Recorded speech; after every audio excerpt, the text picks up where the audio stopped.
You're watching The Legal Breakdown. Glenn, just a few days back, Donald Trump's FBI pick, Kash Patel, his lawyer had come forward and threatened to sue Olivia Troy, who's a former Trump administration official, for allegedly defaming him while on MSNBC. Olivia Troy's lawyer had his response to Kash Patel's lawyer threatening a defamation lawsuit. And how did that go for him? Yeah, an interesting bit of lawyering there from Olivia Troy's lawyer, somebody named Mark Zaid. I know Mark. He's a fine lawyer. And so let me just kind of set out the background, because Olivia Troy was on MSNBC, and I'm going to quote precisely what she said, and I'm actually using the letter that was sent by Kash Patel's lawyer to Olivia Troy demanding a retraction. And Kash Patel's lawyer said, "Retract what you said about my client, Kash Patel, or else we will consider filing suit," presumably a defamation suit, but they don't come right out and say that. And so here is what Kash Patel's lawyer said. The letter says that on December 2nd, Olivia Troy appeared as a guest on MSNBC and made several false and defamatory statements, according to Patel's lawyer, including that Patel would, quote, lie about intelligence, would, quote, lie about making things up on operations, to the point where Patel, quote, put the lives of Navy SEALs at risk when it came to Nigeria, and that Patel was even misinforming Vice President Mike Pence. Now, that is quoting Kash Patel's lawyer in the letter he sent to Olivia Troy demanding a retraction within 5 days. Well, he didn't get a retraction from Miss Troy or Miss Troy's lawyer. Instead, he got a letter in which Mark Zaid, Olivia Troy's lawyer, sort of waxed poetic a little bit and said, "But let me get down to brass tacks.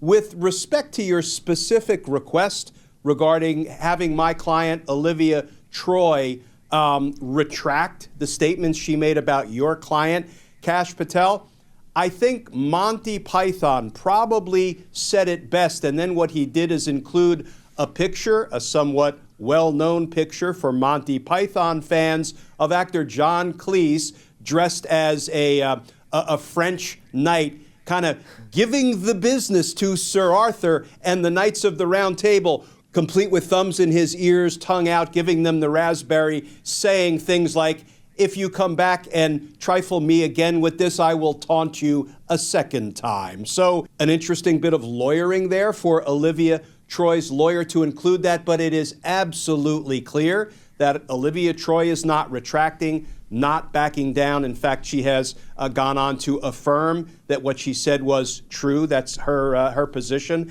And, now it will be interesting to see if Kash Patel's lawyer really calls the bluff of Ms. Troy, who was a counterintelligence advisor to Vice President Mike Pence. She was a Republican all in with the Trump-Pence administration until she wasn't, when she saw some of what Donald Trump had been doing. So, Kash Patel, of course, has a long list of what he calls government gangsters. Believe it or not, that's actually the name of a book that Kash Patel authored in 2023, listing some 60 deep state operative government gangsters, or what the Washington Post has called an enemies list. And we can certainly talk about the implications, the pretty severe implications of somebody who's up to be director of the FBI having published an enemies list. Now, you mentioned that Mark Zaid, who's Olivia Troy's lawyer, had basically called the bluff of Kash Patel and his legal team. A lot of whether they actually move forward is going to depend on whether or not there is a valid defamation suit to be brought against Olivia Troy. So what is the bar that has to be met to have a successful defamation suit? And do you believe that Kash Patel has that in this instance with Olivia Troy? Yeah, so first of all, Kash Patel is a public figure. So it is a very high bar when you're trying to prove that somebody defamed a public figure. It has to be a knowing and intentional lie with malicious intent that ends up doing some damage, that can be measured monetarily, damage to the reputation or the financial prospects of the person who is allegedly defamed. And, Mark Zaid, in the letter he wrote on behalf of his client, Olivia Troy, made it very clear that his position and his client's position is that there are many people who could take the same position as Olivia Troy did. In fact, here's how he phrased it in the letter. Look, I respectfully note that many, if not all of her statements, have been previously or similarly stated by a wide swath of the knowledgeable population. It's a bit of a mouthful, but it's clear that they are standing by Olivia Troy's statement. And, it's pretty clear they don't believe he will follow through on the threat to file a defamation suit. And if he does, it sounds like they're not at all concerned about sort of winning a defamation suit in court.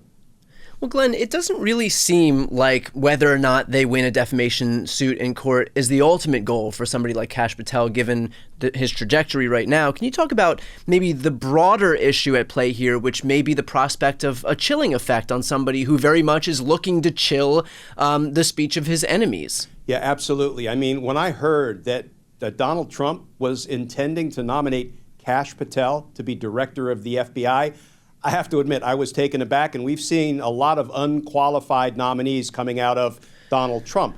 But here is some of what we have seen Kash Patel say with our own eyes. He said that he intends to go after, either criminally or civilly, he said he'll figure that out later, people who helped Joe Biden rig the election. Well, there's no evidence that Joe Biden rigged the election. So by extension, how are you going to go after people who helped him rig an election?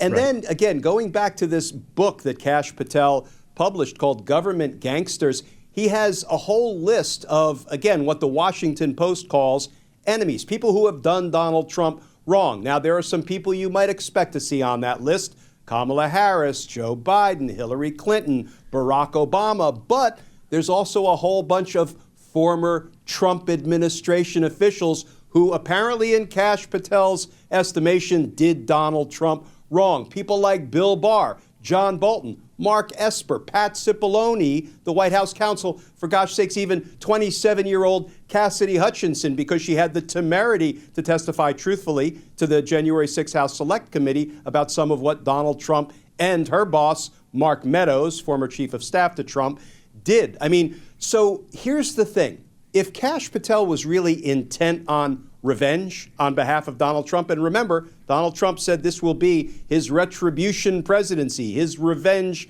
presidency, well, Kash Patel significantly, I would say even severely, undercut his own opportunity to win that revenge. Because the last thing I could ever envision, Brian, it's a director of the FBI getting confirmed after he published in a book a de facto enemies list, government gangsters, deep state operatives who need to be prosecuted criminally or perhaps pursued civilly. I was law enforcement my whole life. I was a career federal prosecutor. You don't announce that, people committed crimes, in my estimation, and we'll figure out whether we want to go after them criminally or civilly before an investigation is even conducted. That, in my opinion, as a career prosecutor, is disqualifying of somebody to be the director of the FBI. And even more importantly, if the FBI ended up investigating and trying to prosecute people on Kash Patel's deep state government gangsters list, guess what?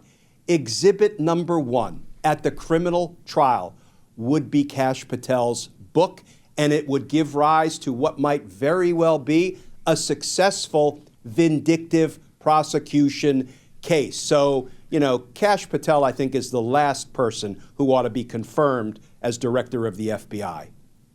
Now, is there a world in which, in his effort to make good on his promises to prosecute people who he views as enemies of Donald Trump, that if these folks were able to say, look, Exhibit A, to your exact point, there is an enemies list. He's making good on his promises to do exactly that for a completely baseless crime. I mean, going after people for the crime of acknowledging objective reality that Joe Biden won the 2020 election, I don't think that's a very strong basis on which to begin prosecuting people. But by virtue of the fact that folks can then turn around and do kind of a countersuit for vindictive prosecutions, is it possible that this all could backfire on him? Because in his effort to prosecute these folks, he might see himself the subject of prosecutions? Yeah, it's a great point, Brian. So when you're a government official, you get a healthy dose of immunity against being sued civilly if and only if you are acting within the scope of your official governmental duties. I would argue if Kash Patel brought vindictive prosecutions for the people on his, government gangster deep state list, and there was not evidence to support those prosecutions, particularly if judges found that they were vindictive prosecutions and dismissed them, I would argue that that is not within the scope of the official governmental duties of a director of the FBI. In fact, it's beyond the scope. It's weaponizing and abusing and misusing your position and your power as but hold on. of the FBI. We've just learned how much Republicans disdain, how much contempt they have for the very prospect of the weaponization of government. There was even a weaponization of government subcommittee headed up by Jim Jordan himself. So surely, Glenn, there wouldn't be any weaponization of government from the Republican Party. And if there was, I'm certain that we would see folks like Jim Jordan be the first people to stand up and push back against it. Yeah, well, Brian, I had the pleasure of testifying before Jim Jordan's weaponization of government subcommittee, and here's my take.